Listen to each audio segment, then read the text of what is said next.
The product is Juice Plus, a food supplement sold through independent distributors across the country. The pitchman, the Juice himself.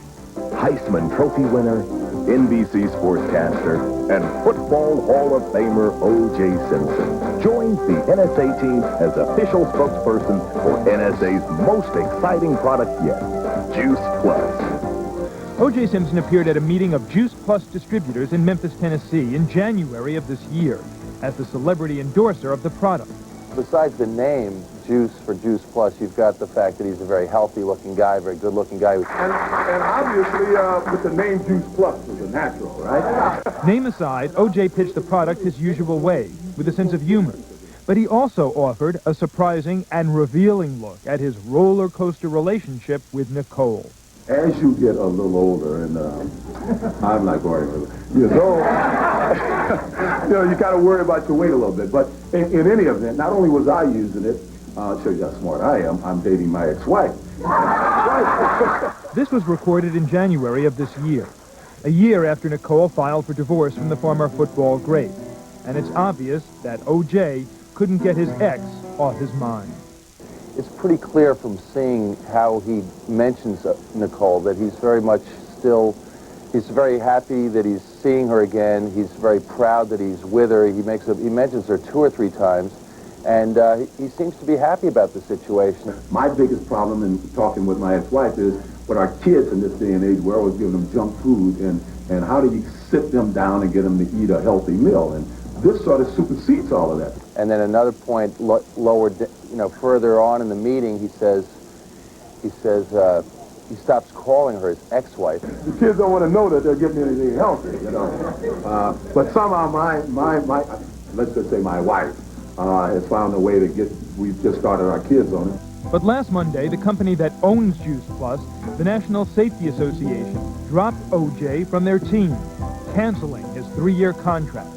A spokesman, Clay Jackson, told the Current Affair, quote, "Obviously, it was a real shock to everyone here. He just started as our new spokesperson, and then this happened." Pat Sloan, senior editor of Advertising Age, was not surprised by the company's decision to drop O.J. If you're asking what I think his future endorsement potential is, I think he's dead. I was actually doing a Hertz commercial to get here, just getting off the plane from Los Angeles. There's a reference to Hertz. After all these years, he was still getting mileage off of it. Hertz has also dropped the Juice from their roster, which is following a trend in celebrity scandals. Michael Jackson was dropped by Pepsi very quickly. Burt Reynolds was hawking orange juice. He was dropped very quickly. And I would think that Hertz is dropping O.J. as fast as possible, and I don't think you're going to see Juice doing Juice Plus. But Sloan also says it's not just Michael Jackson or Burt Reynolds, but that the O.J. Simpson scandal could be the end of commercials as we know them. I think you'll also see an end to the era of the sort of celebrity endorsement where the celebrity says, I use this, and because I do, you should too. We'll continue our coverage of the O.J. Simpson case as the week continues. Well, O.J. Simpson was back in court this afternoon where he was overheard talking about his jail cell. Prosecutors also told the court reports that a bloody ski mask was found in Simpson's home were wrong. Also tonight, you'll hear why Simpson may have been having money troubles before the murder. But first, you're going to hear chilling 911 tapes of Nicole Simpson appealing to police during a domestic dispute with O.J. last year. In Nicole Simpson's words to police, a quote, ranting and raving and crazy O.J. Simpson broke into her home. Here's an excerpt of the dramatic 911 conversation. A warning, it's strong, it's disturbing. Listen. You think he's going to hit you? I don't know. Okay. Stay on the line. Don't hang it up, okay?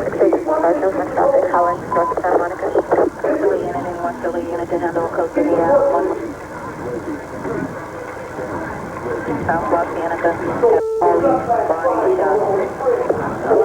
14. What is he saying? What? What is he saying? Porcelain unit, your domestic violence at 30 Crescent 325 South Crescent Greenway is close too high. The suspect is now entered in the vehicle. And it is refusing to leave. It's close too high. It's been 4221 RD 825. Children involved. They were here. Did you hear about the kids? Oh, it's different now. I'm talking you two is fine. Now you go shake your head. You two is fine. He's still yelling at you?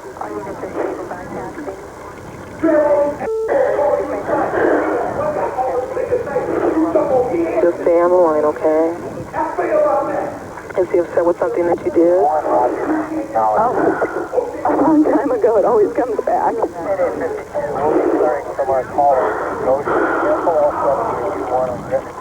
Is your roommate talking to him? No, I could talk. Listen to him. I know. Does he have any weapons or anything with him right now? Okay. Could you just please, OJ, could you please leave? Please leave.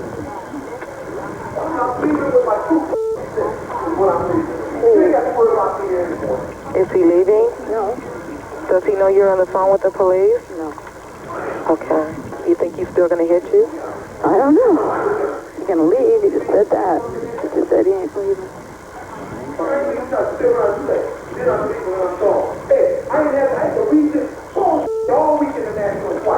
Was someone knocking on your door? No, that was him. Oh, he was knocking on the door? There's a locked bedroom, and he's wondering why. Oh, okay. He's knocking on a locked door? Yeah. The police should be on the way. It just seems like a long time because it's kind of busy in that division right now.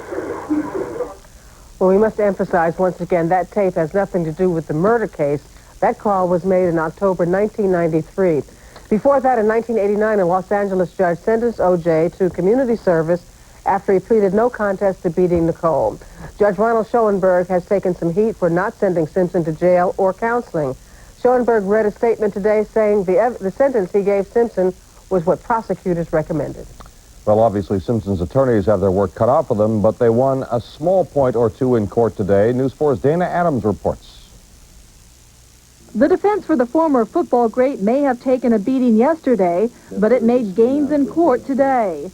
Simpson himself was even more alert when he appeared this morning. When a bailiff asked him to move to a holding area during a recess, Simpson was overheard complaining about being cooped up in a cell. The microphone that picked up that conversation also broadcast another between Simpson and his attorney, Robert Shapiro, who later chastised the media. I find it absolutely irresponsible on the person who put a microphone in such a position. Shapiro, however, did not have much to complain about in court. He got everything he asked for, including a forced admission from the prosecution that a purported bloodied ski mask does not exist as evidence. So you say that there is no ski mask? There is no ski mask. All right.